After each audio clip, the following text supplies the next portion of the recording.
کہ کوئی آتا ہے آپ سے پہلا کلمہ پڑھوائے گا, اگر آپ نہیں پڑھو گے یہ نئی دعا بولو گے تو آپ کو جہنم بھیج دیں گے.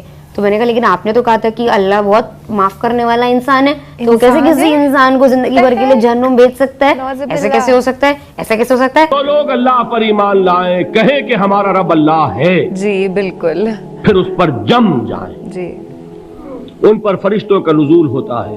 کیا آپ یقین کرتے ہیں اللہ سبحانہ و تعالیٰ پر؟ میرا تو پورا ایمان ہے اس کائنات کے ایک مالک و خالق کے اوپر. ہے ہائے ہلو نمستے جی, ست شری اکال, السلام علیکم. میں ندھی شرما انڈیا سے. پر ایسا نہیں ہے کیونکہ ہم اللہ سبحانہ و تعالیٰ پر وشواس کرتے ہیں تو پوری دنیا کرنے لگے. اس کائنات میں نا پرکار کے لوگ ہیں جو یہ بھی مانتے ہیں کہ اس پوری دنیا کا کوئی کریٹر ہے ہی نہیں, اور میں بھی پہلے انہی میں سے ایک تھی. I was a atheist before, ناستک انسان, بٹ ناؤ آئی نو کہ اللہ سبحانہ و تعالیٰ ہے and we are here for a purpose. اچھا ایک اور بات, کہ نام مسلمان ہونے سے کوئی سچے ایمان والا نہیں ہو جاتا, یہ فیکٹ ہے. ویڈیو کے اندر ہم یہ بھی ایکسپیرینس کریں گے کیونکہ عرفی جاوید نام کی ایک نیم سے ایک مسلم لڑکی ہیں جو یوتھ کو کافی گمراہ کرنے کا فی الحال کام کر رہی ہیں. ہم تو یہی کامنا کرتے ہیں کہ اللہ سبحانہ و تعالیٰ ان کو اور ہم سبھی کو نیک ہدایت دے, پر کیونکہ انہوں نے اللہ سبحانہ و تعالیٰ پر انگلی اٹھا دی ہے, نعوذ باللہ. انفیکٹ اسلام کے لیے انہوں نے یہ تک کہا کہ میں کچھ نہیں کہوں گی کیونکہ مجھے ایگزیکٹلی نہیں پتا ہے کیا کہا, پر بے حرمتی ضرور کری ہے. تو ان کو جواب دینا تو بنتا ہے اور ہم دے کر رہیں گے.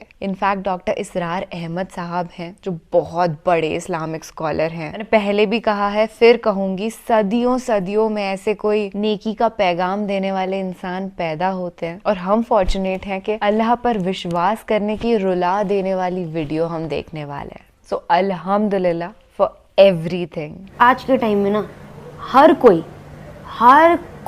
میں تو ایک لکھ کے دے سکتی ہوں, ہر کوئی ریلیجن اپنے اپنے طرح سے فالو کر رہا ہے.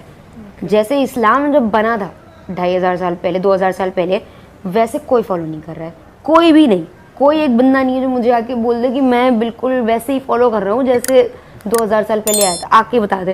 تو مطلب جسٹ آپ نے اپنا دھرم اپنے حساب سے بدل لیا, پر اب میں وہ کر رہی ہوں تو آپ کو بڑی دقت ہو رہی ہے. آپ کو بتایا جاتا تھا کہ آپ یہ غلط کرو گے تو آپ نرک میں جاؤ گے, پر ریلیجن میں نا میں پوچھنے لگی, اچھا جہنم مرنے کے بعد ایسے کیسے جاؤ گے؟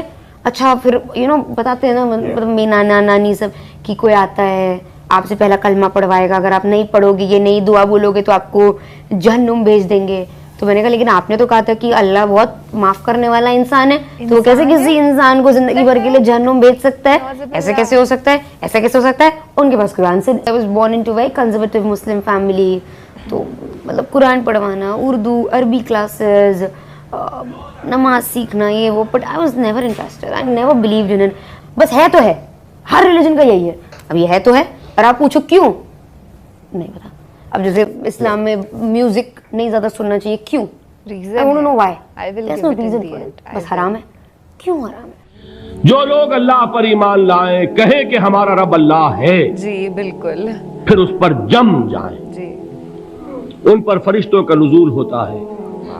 نہ کوئی غم کرو نہ خوف, خوشیاں مناؤ جنت کی جس کا تم سے وعدہ کیا گیا تھا. اللہ کی ربوبیت پر اطمینان جب انسان کو ہو جاتا, میرا رب اللہ ہے, ربی اللہ, انسان کے لیے نہ کوئی کھٹکا, نہ کوئی خطرہ, نہ کوئی خوف, نہ کوئی حزن. کچھ نہیں. جو کچھ ہو رہا ہے کس کے اذن سے ہو رہا ہے؟ اللہ کے اذن سے. اللہ کے اذن کے بغیر پتہ تک نہیں ہلتا. حکم, yes. یہ کوئی اندھا بہرا مادہ نہیں ہے جس سے مجھے کوئی خوف ہو. اندھا بھینسا چلا آ رہا ہو, اس سے تو ڈرنے کا ہر انسان کو ڈرنا چاہیے, نہ معلوم کس کو ٹکر مار دے. لیکن نہیں, اس کائنات کو چلانے والا ایک سمیع و بصیر خدا ہے. وہ جو میرا دوست ہے, میرا ولی ہے. اللہ ولی الذین آمنوا یخرجہم من الظلمات الی النور. اللہ اہل ایمان کا ولی ہے, ساتھی ہے, پشت پناہ ہے, مددگار ہے, حمایتی ہے. بتائیے جسے یقین ہو جائے کہ اللہ میرا مددگار, اللہ میرا محافظ, اللہ میرا پشت پناہ, اللہ میرا حمایتی, اس کے لیے کوئی خوف ہوگا؟ اس سے کوئی ڈر ہوگا؟ میں مثال دیا کرتا ہوں ایک بہت سادہ پنجاب کے دیہات کی. تو بڑا چودھری ہے اور کوئی غریب کسان ہے. اس غریب کسان کی کہ جانوروں کو ہر وقت اندیشہ ہوگا چوری کا. کوئی میری بھینس کھول کر نہ لے جائے, کوئی میرا بیل کھول کر نہ لے جائے. لیکن جس کے بارے میں یہ سب کو معلوم ہو کہ وہ جو بڑا چودھری ہے وہ اس کا دوست ہے, اس کی بچیا کو کوئی خوف ہوگا؟ اس کی بھینس پر کوئی ہاتھ ڈالے گا؟ اسے کوئی اندیشہ ہوگا؟ نہیں. کیوں؟ کہ وہ بڑا چودھری, بڑا اس کا یہاں کا سردار, جاگیردار, سب کو معلوم ہے وہ میرا دوست ہے, کوئی میرے خلاف اقدام نہیں کر سکتا. اس دنیا میں یہ چھوٹی سی بات اگر آپ کے دلی اطمینان اور سکون کا باعث بن سکتی ہے تو ذرا تصور کیجئے. میں لفظ تصور استعمال کروں گا صرف اس لیے کہ اس کا ہم جس کو کہتے ہیں ادراک اور شعور کر نہیں سکتے, اگر کے ساتھ کر سکتے. اگر یقین ہو کہ اللہ میرا مددگار اور یقین ہو کہ اللہ ہر آن میرے ساتھ ہے, پھر کوئی خوف نہیں رہ جاتا. کس کا خوف؟ کوئی شے اللہ سے بالاتر ہے؟ کوئی قوت اس سے زیادہ طاقتور ہے؟ کوئی اس کے ارادے کو بدلنے والا ہے؟ کوئی اس کی مشیت کے آڑے آنے والا ہے؟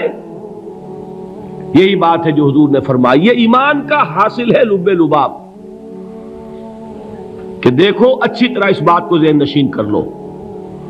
اگر تمام انسان مل کر تمہیں کوئی نقصان پہنچانا چاہے نہیں پہنچا سکتے مگر جو کچھ اللہ نے لکھ دیا ہو, اور تمام انسان مل کر تمہیں کوئی نفع پہنچانا چاہیں نہیں پہنچا سکتے مگر وہ شے جو اللہ نے طے کر دی ہو. آپ پھر میں کہوں گا ذرا طاری کیجئے, اسے فرض کیجئے, اسے سوچئے. اگر اس حدیث پر ہمارا دل ٹھکا ہوا ہو تو کسی سے ڈر ہوگا؟ یہ مجھے نقصان نہ پہنچا دے, یہ میری رپورٹ خراب نہ کر دے, یہ میری انکریمنٹ نہ رکوا دے, یہ میرا یہ نہ بگاڑ دے, یہ میرے یہ نقصان نہ پہنچا دے. اس کا ڈر, اس کا ڈر, اس کا خوف, اس کی خوشامد, اس کے لیے جا کر طرح طرح سے اپنی عزت نفس کو ذلیل کروانا اس کے سامنے. یہ سب کچھ کیوں کرتا ہے انسان؟ جب سمجھتا ہے کہ اس کے ہاتھ میں میرا کوئی نفع ہے, اس کے ہاتھ میں میرے لیے کوئی ضرر ہے, یہ مجھے کوئی گزن پہنچا سکتا ہے, یہ مجھے کوئی نقصان پہنچا سکتا ہے, یہ میرا کوئی کام بنا سکتا ہے, یہ میری کوئی ضرورت پوری کر سکتا ہے. اسی کا نام شرک ہے. جہاں آپ نے یہ سمجھا کہ غیر اللہ کے اندر کوئی طاقت موجود ہے وہی شرک ہے. بتوں سے تجھ کو امیدیں, خدا سے نو امیدی, مجھے بتا تو صحیح اور کافری کیا ہے. شرک تو یہ ہے. جس پر بھی تمہیں یہ خیال ہے کلمہ ہے, یہ کلمہ سوم لا حول ولا قوت الا باللہ. ذرا اس پر دل کو کبھی اگر آپ تصور کریں, پھر فرض کریں, دل ٹھک جائے اس پر, کوئی طاقت نہیں. یہی بات تھی جو شیخ عبد القادر جیلانی رحمت اللہ علیہ نے اپنی وصیت میں اپنے بچے سے کہی.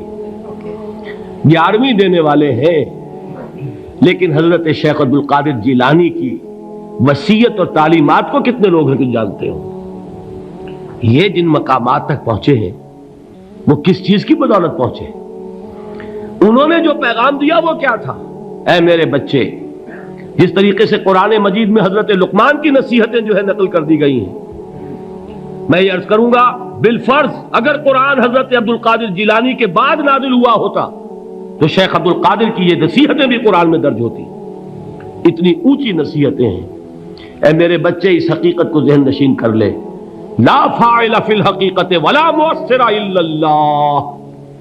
اس کائنات میں نہ کوئی فاعل حقیقی ہے نہ مؤثر حقیقی ہے سوائے اللہ کے. کسی شے میں کوئی تاثیر نہیں اگر اللہ نہ چاہے. آگ جلا نہیں سکتی اگر اللہ نہ چاہے, پانی ڈبو نہیں سکتا اگر اللہ نہ چاہے, زہر ہلاک نہیں کر سکتا اگر اللہ نہ چاہے, بالکل کوئی چیز فائدہ نہیں پہنچا سکتی اگر اللہ نہ چاہے. تو در در پہ کیوں سر جھکاتے ہو, در در پر کیوں جبیں سائی کرتے ہو, سب کے سامنے کیوں ہاتھ پھیلاتے ہو؟ ایک اللہ سے مانگو, ایک اللہ کے سامنے زمین پر اپنی جبین رکھو. لا فاعل فی الحقیقت ولا مؤثر الا اللہ. نظر آتا ہے ہمیں کہ پانی پیاس بجھا دیتا ہے. پیاس بجھانے کی صلاحیت پانی میں نہیں ہے, اللہ کے اذن سے. کھانا بھوک مٹا دیتا ہے, بھوک مٹانے کی صلاحیت کھانے میں نہیں ہے, اذن رب میں ہے. دیکھیے یہی یقین تھا. حضرت موسیٰ علیہ السلام کا واقعہ یاد کیجئے. سامنے سمندر آ گیا ہے, قوم دیکھتی ہے پیچھے کہ گرد و غبار کا طوفان ہے. معلوم ہوا کہ فرعون اپنے لشکر سمیت آ گیا ہے. لشکر جب چلتا تھا تیز رفتاری کے ساتھ تو گرد و غبار کا جو طوفان اٹھتا تھا اس کا تصور کیجیے. اور لمحہ بلمحہ وہ قریب آ رہا ہے. پوری قوم نے کیا کہا, اے موسیٰ انا لمدرکون, اے موسیٰ ہم کو پکڑے گئے. قرآن مجید نے تو یہاں وہ باتیں نہیں لکھی ہیں, لیکن تورات میں یہ درج ہے کہ بنی اسرائیل جھگڑنے لگے, دست و گریبان ہو گئے موسیٰ کے ساتھ. موسیٰ ہمیں یہاں مروایا لا کر, اس سے تو ہم ہی بہتر تھے. وہاں کھانے کو ملتا تھا, زندگی تو تھی, بیگار ہم کر رہے تھے, موت تو نہیں تھی. اب جو کچھ ہوگا اس کا تصور کرو, جس طریقے سے ہمارے ٹکڑے اڑائے جائیں گے. تو لڑ رہے ہیں حضرت موسیٰ علیہ السلام سے. یہ تورات کی تفصیل ہے. قرآن میں صرف اتنا آیا ہے, پریشان ہو کر انہوں نے کہا انا لمدرکون, موسیٰ ہم تو پکڑے گئے. اس وقت موسیٰ کا جواب کیا ہے, کلا ان معی ربی سیہدین, نہیں, میرے ساتھ میرا رب ہے, وہ راستہ دے گا. گریٹ. بتائیے کہاں راستہ نظر آ رہا ہے؟ یقین. یہ ہے ایمان بالغیب. ایمان. راستہ نظر نہ آئے تب اللہ پر یقین ایمان ہے. جیب میں پیسے ہوں اور تب دل کو اطمینان ہے تو ایمان کس پر ہوا؟ پیسے پر, اللہ پر نہیں. جب وسائل و ذرائع نہ ہو اور پھر یقین ہو کہ اللہ مسبب الاسباب ہے, وہ اسباب کا پابند نہیں ہے, وہ اسباب کا محتاج نہیں ہے, اسباب اس کے محتاج ہیں. اگر یہ یقین ہے تو اللہ پر ایمان ہے, یہ نہیں ہے تو تمہارا ایمان اسباب پر ہے, وسائل پر ہے, ذرائع پر ہے, مادیات پر ہے, اللہ پر نہیں. اس وقت کہاں راستہ تھا؟ کوئی راستہ تھا؟ سمندر ہے اور ادھر سے لشکر آ گیا ہے. کلا ان معی ربی سیہدین. اب دیکھیے ایمان کہہ دینا آسان ہے, ہوا معکم اینما کنتم, جہاں کہیں بھی تم ہوتے ہو اللہ تمہارے ساتھ ہوتا ہے. لیکن اس کا یقین قائم ہو جائے تو زمین و آسمان کا فرق واقع ہو جائے. یہی بات ہوئی حضور کے ساتھ. غار ہے, چھپے ہوئے ہیں محمد الرسول اللہ اور آپ کے وہ یار غار ابو بکر صدیق رضی اللہ تعالی عنہ. اقبال نے حضرت ابو بکر کی شان میں چند اشعار کہے صرف, لیکن واقعہ یہ ہے کہ بھاری بھاری نظموں پر اور قصیدوں پر بھاری ہے. طویل ترین نظمیں اور قصیدے ہوں ان پر بھاری ہے. ہمتیں ابو بکر کی ہمت جو ہے, کشت ملت را چو ابر, جیسے بارش سے کھیتی اپجتی ہے, ابو بکر کی ہمت اور عزیمت اس امت کو اسی طرح سینچنے والی ہے. ثانیے اسلام و غار و بدر و قبر, وہ دوسرے تھے اسلام میں, دوسرے. پہلے کون تھے؟ انا اول المومنین, حضور فرماتے ہیں سب سے پہلا ایمان لانے والا میں. دوسرے ابو بکر. ویسے ہمارے ہاں یہ چلتا ہے اختلاف, حضرت علی پہلے ہیں کہ حضرت ابو بکر پہلے ہیں, لیکن اس میں بڑی خوبصورت تطبیق قائم کی ہے علماء نے اور بہت صحیح ہے. چار کے بارے میں فیصلہ ہی مت کرو کہ کون پہلے ہے. ان کی ایک عجیب تقسیم کر دی ہے. آزاد مردوں میں, بالغ مردوں میں سب سے پہلے ابو بکر, بچوں میں سب سے پہلے علی, خواتین میں سب سے پہلے خدیجہ, اور غلاموں میں سب سے پہلے زید ابن حارثہ. بڑی پیاری تقسیم ہے, یہ چاروں ہی پہلے ہیں, ہر ایک کے لیے اولیت ہے. اور واقعہ یہ ہے کہ اگر زمانی اعتبار سے تعین ہوگا تو پہلے خدیجۃ الکبریٰ آئیں گی رضی اللہ تعالی عنہ. کسی اور سے بات کرنے کی نوبت بعد میں آ سکتی ہے, پہلے تو اہلیہ محترمہ سے بات ہوئی, آتے ہی پہلی وحی ہوئی ہے, ابھی تبلیغ کا حکم نہیں تھا. کس کو بتایا واقعہ؟ ابھی اپنی نبوت کی تبلیغ کا تو حکم ہی نہیں آیا. واقعہ کس کا ہے؟ وہ خدیجہ کا ہے. جب کہا ہے کہ خشیت علی نفسی، مجھے اپنی جان کا اندیشہ ہے، تو کیا جواب دیا خدیجہ نے رضی اللہ تعالی عنہا؟ وہ صدیقۃ الکبریٰ ہے. صدیقات جو ہے خواتین، ان میں چوٹی پر خدیجہ الکبریٰ ہے رضی اللہ تعالی عنہا. اور صدیق جو مرد ہیں ان میں صدیق اکبر ہے ابو بکر صدیق رضی اللہ تعالی عنہ. لیکن صدیقات میں چوٹی پر جب حضور نے فرمایا خشیت علی نفسی، کیا فرمایا؟ کیا عرض کیا؟ کیسے تسلی دی؟ نہیں، اللہ آپ کو ضائع نہیں کرے گا. آپ غریبوں کے ہمدرد ہیں، آپ مساکین کے تکالیف رفع کرنے والے ہیں، آپ بیواؤں کی سرپرستی کرتے ہیں، آپ مسافروں کی خدمت کرتے ہیں. اللہ آپ کو ضائع نہیں کرے گا. یہ یقین ہے اس خاتون کے اندر. خیر وہ ایک علیحدہ بات ہو جائے گی.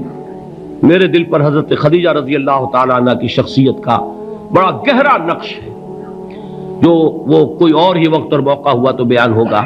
بہرحال اقبال نے ایک مصرے میں جو 4 اولیتیں جمع کر دی ہیں، ہمتیں او کشت امت را چو ابر، ثانی اسلام و غار و بدر و قبر. اسلام میں حضور کے بعد پہلے کون؟ ابو بکر. غار میں حضور کے ساتھ کون؟ ابو بکر. بدر کی رات اللہ کا رسول سربسجود وہ جھاڑ وہ گھاس پھوس کی جو جھوپڑی بنائی گئی تھی، اور وہاں تلوار ننگی لے کر پہرا دینے والا کون؟ ابو بکر. اور اس حجرہ عائشہ میں محمد کے بعد سب سے پہلے دفن ہونے والا کون؟ ابو بکر رضی اللہ تعالی عنہ صلی اللہ علیہ وسلم. وہ جو معاملہ میں سنا رہا تھا غار ثور کا، حضرت ابو بکر بھی حضور کے خیال سے لرز گئے ہیں. آپ کو یاد ہوگا کہ جا کر پہلے تمام جتنے سوراخ تھے انہیں بند کیا ہے. ایک سوراخ رہ گیا تھا جس کو بند کرنے کے لیے کوئی کپڑا نہیں تھا. وہاں اپنی ایڑی رکھی ہے. تب کہا ہے حضور سے تشریف لائیے، اور اپنے زانو پر حضور کو لٹایا ہے. اور وہاں کسی موذی جانور نے کاٹا ہے. حضور کی آنکھ لگ گئی تھی. اس وقت اس بل کے اندر جو بھی بچھو ہے کیا ہے واللہ عالم، اس نے کاٹا ہے. اس کی تکلیف کی وجہ سے ابو بکر کی آنکھوں سے آنسو ٹپک گئے. حضور کے چہرے مبارک پر پڑے ہیں تو حضور جاگے ہیں. معاملہ کیا ہے؟ ایڑی نہیں ہٹائی وہاں سے، مبادا وہ جانور وہاں سے نکل کر محمد الرسول اللہ کو کوئی گزن پہنچا دے. ابو بکر کی ایڑی ہے، جس طرح چاہے کھا لے، ختم کر دے، جان نکل جائے تب کوئی آنچ آئے محمد پر تو آئے، لیکن جیتے جی نہیں. وہ ہے ابو بکر. حضور کے خیال سے اس وقت حضور نے پھر اپنا لعاب دہن لگایا ہے، اور اس سے پھر آپ کی تکلیف ختم ہوئی. جیسے خیبر میں حضرت علی کی آنکھ دکھ رہی تھی، اس کو جو شفا حاصل ہوئی ہے وہ بھی حضور کے لعاب دہن سے ہوئی. تو بہرحال اس وقت انہوں نے کہا ہے کہ اے نبی یا رسول اللہ، اگر اس وقت ان میں سے کسی نے غیر ارادی طور پر بھی اپنے قدموں کی طرف جھانک لیا تو پکڑے جائیں گے. کیا جواب تھا اللہ کے رسول کا؟ لا تحزن ان اللہ معنا. اللہ ہمارے ساتھ ہے، کیوں گھبراتے ہو ابو بکر؟ یہ ہے ایمان باللہ. میرا مالک اللہ، میرا رازق اللہ، میرا محافظ اللہ، میرا مددگار اللہ، میرا پشت پناہ اللہ، میرا دوست اللہ. یہ دوستی ہے اللہ کی جو لب لباب ہے، حاصل ہے ایمان کا. اسی کا نام ولایت ہے. اولیاء اللہ کے سروں پر سینگ نہیں ہوتے. جس کے دل میں ایمان راسخ ہو چکا ہو وہی اللہ کا ولی ہے. جسے اللہ پر یقین ہو چکا ہے وہی اللہ کا ولی ہے. جسے یقین ہے اللہ میرے ساتھ ہے، میرا مددگار، میرا پشت پناہ، میرا ساتھی، میرا دوست، میرا محبوب، میرا محب. اللہ اہل ایمان سے محبت کرتا ہے. واللہ یحب الصادقین. ان اللہ یحب الذین یقاتلون فی سبیلہ صفا کانہم بنیان مرصوص. اللہ محبت کرنے والا، اہل ایمان محبوب، اور اہل ایمان محبت کرنے والے اللہ محبوب. والذین آمنوا اشد حبا للہ.